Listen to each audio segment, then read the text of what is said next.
Завтра меня сопровождаешь. Прошлой ночью он прижал меня к стене и начал душить.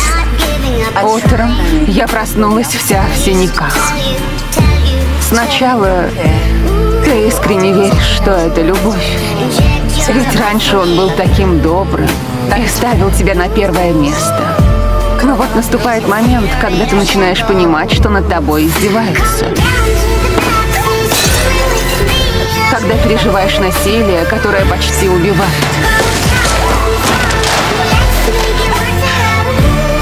Ты уже настолько себя не ценишь, что не можешь выбраться из этого. Попроси помощи у тех, кто рядом. Антоним любви не ненависть. Ты снова упала? Да, упала. Это равнодушие и пренебрежение.